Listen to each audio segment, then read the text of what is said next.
good morning, good afternoon, good evening. You're listening to the Thai Expat Daily Show. I'm your host Kieran Mack and thanks for tuning in. Don't forget to like this video if you're watching us on YouTube and please do subscribe. We're also available on Apple Podcasts, Spotify, Amazon Music and a host of other podcast players. Now that that's all done, let's jump into today's show.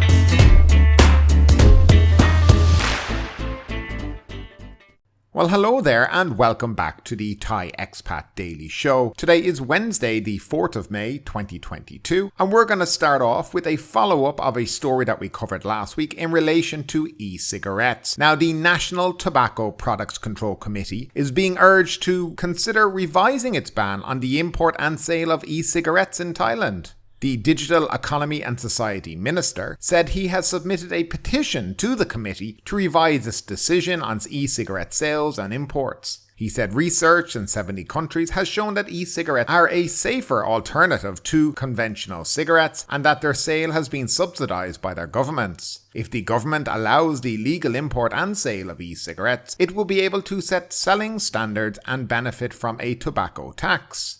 The minister claimed that e-cigarettes had the potential to protect young people from smoking and that a better course of action would be to regulate them in the same way that cigarettes are regulated, with no advertising or online sales. He also proposed strict laws governing the minimum selling age, as well as quality controls on the products themselves to ensure that they meet international standards. According to a survey conducted by the National Statistics Office in 2021, approximately 10 million Thais smoke, with 52% saying they are unlikely to quit. The minister believes that if these people are provided with accurate information about e-cigarettes or other alternatives, they will be more likely to quit smoking.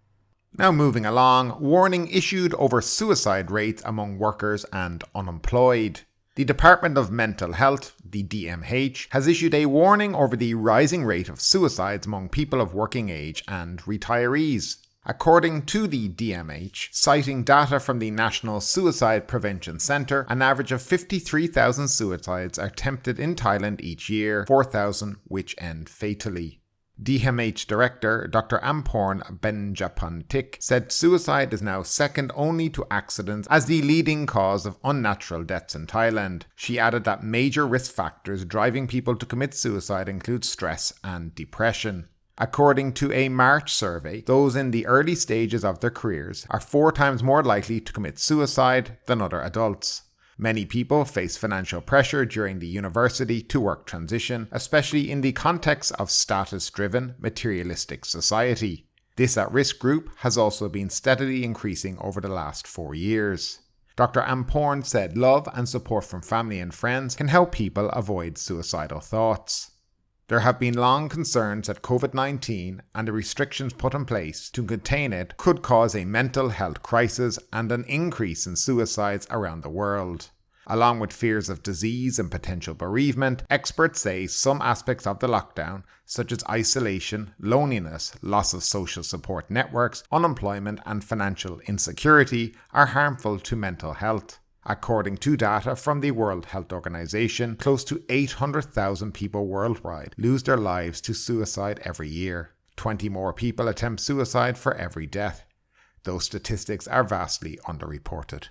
And next up, Thailand hopes to see flights double now test and go is gone. The government is hoping to see air travel soar following the lifting of the test and go requirements, with double the number of takeoffs and landings at the country's airports by the end of this year. The Civil Aviation Authority of Thailand expects 83,500 flights per month at all airports by year's end, up from 44,500 at present, following the easing of COVID-19 restrictions, Deputy Government Spokesman Kun Trasari said on Monday. Significant jumps are expected in both international and domestic flights, she added. The test and go entry requirements were lifted on Sunday in a bid to woo more international tourists and help the kingdom compete with regional tourism-reliant rivals like Indonesia, Vietnam and Singapore.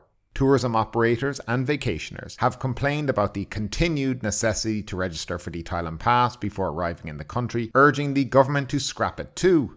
The first day after the departure of Test and Go saw about 17,000 air travellers arrive on 96 international flights at Suvarnabhumi Airport and a further 4,000 from 27 landings at Phuket Airport, according to the Transport Ministry. Ms. Tresari said Prime Minister Prayut Chan-o-cha was satisfied with the quick screening and document checking process at international airports on Sunday and thanked all officials for the smooth transition. So by all accounts, we have seen quite an increase in arrivals over the last few days into the kingdom, mainly driven by the scrapping of the test and go scheme, which is all very, very positive. Now, next on the list is to get rid of the Thailand pass altogether and move to another form of vaccine checking. Now, there has been talk about having this information presented on the TM6 arrival card, and that possibly may be the next stage, possibly happening next month. We don't exactly know, and details have been rather sketchy in relation to that. Now, in relation to COVID here in the country, and one of the reasons they've been able to do that is the predicted increase in COVID infections that they thought would happen after the Songkran holiday has not materialized. Actual fact, the numbers are dropping very, very quickly. We're down now well below 10,000 per day, and that is the lowest since February of this year. Indeed, Phuket seems to have nearly eliminated COVID altogether by the recent figures that have been announced by the Public Health Ministry down there, the same with Pattaya and Bangkok. So we are definitely seeing a dropping in the cases. Now, it may be down to the fact that there's less testing going on, but the most important thing is deaths are lowering and hospitalizations are lowering as well. In fact, I read that they are now closing many of the COVID wards that had been opened up over the last year. So we have to see this as very positive. And one of the reasons why they have decided to reopen the country is exactly this. Hospitalizations are low, COVID numbers are dropping, and it is time to open up. And what they have done is the right move. A little too late. In my opinion, it possibly should have been done at the beginning of the year, but to reopen around the start of the low season probably won't see any major increases in the next few months. But it does set up the country for a very, very good high season starting October, November of this year. So if you're thinking of coming to Thailand, you're kind of got the knowledge that things are getting better again here.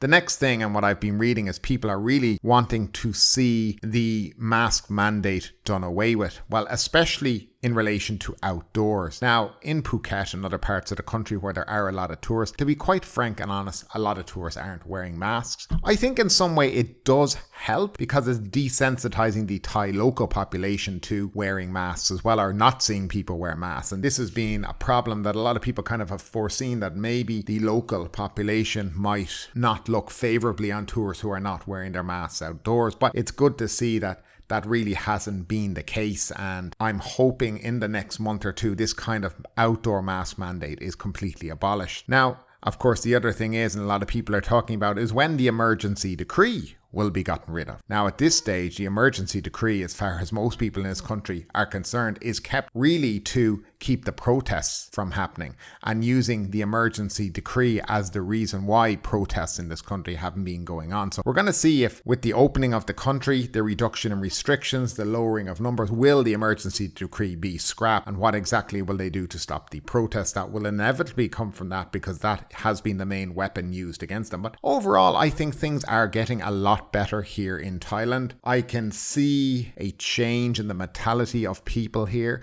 in relation to their futures. They're starting to feel more positive, and I think that's all a very, very good thing. So I put it to you guys out there who've been on this show, who've commented so many times, now that the restrictions have pretty much all been lifted, are you encouraged to come back to Thailand for your holiday or visit your family and friends? I'd love to know what you are planning for the next 6 months in terms of travel. Are you thinking of coming here to the beautiful country of Thailand? I'd love to know your thoughts, your opinions on all of this, as always, down below in that comment section.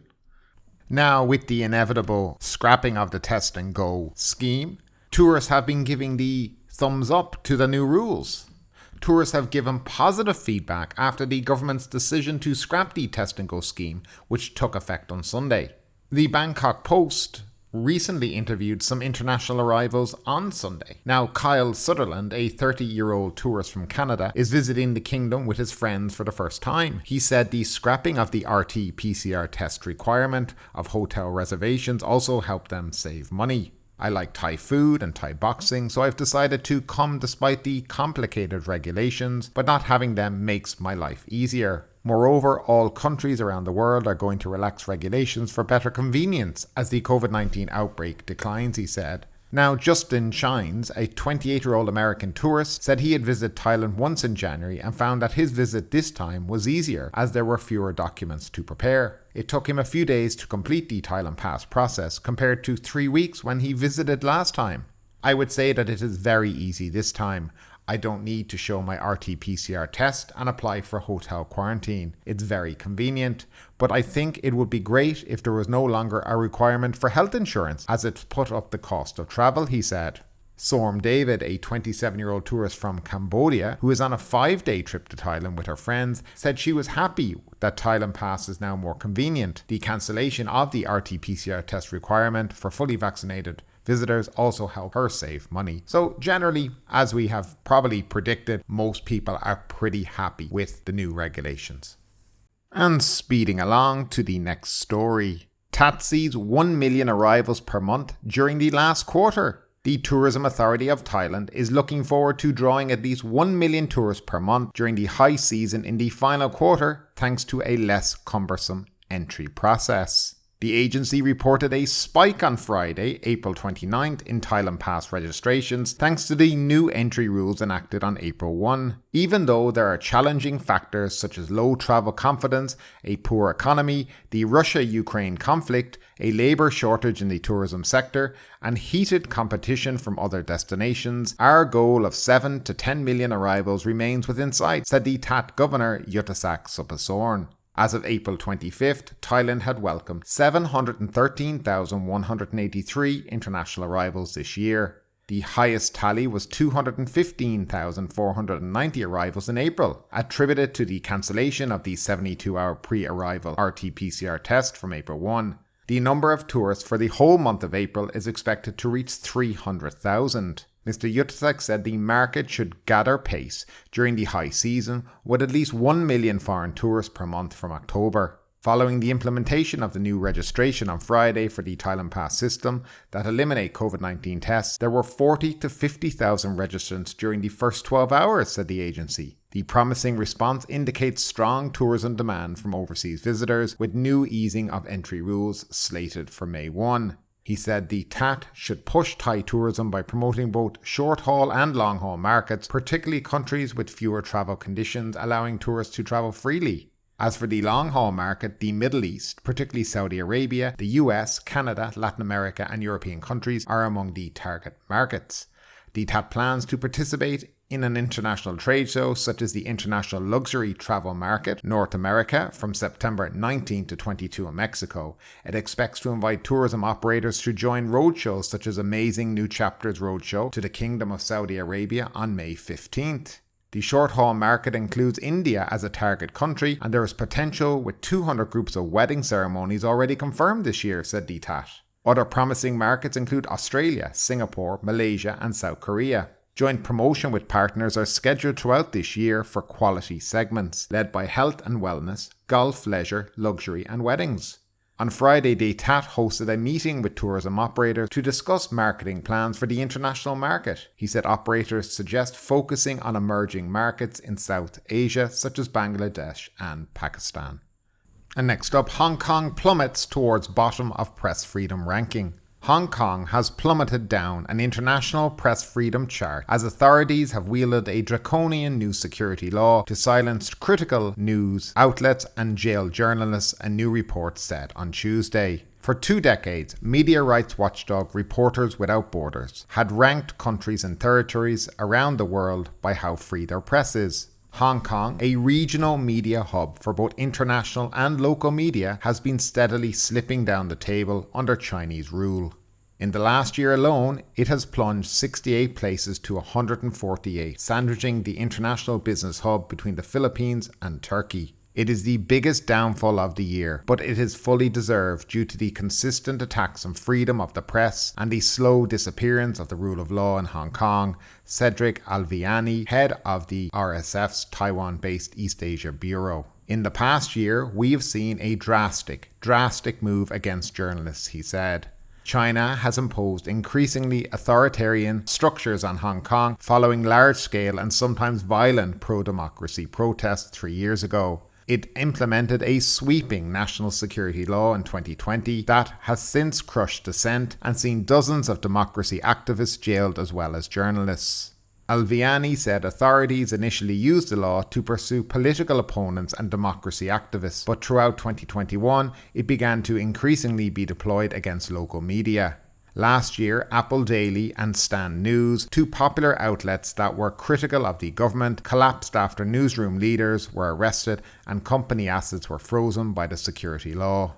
Alviani said RSF's database now lists 13 Hong Kong media workers as being in jail, a number he said was enormous and equivalent to almost 10% of all known journalist detentions in China.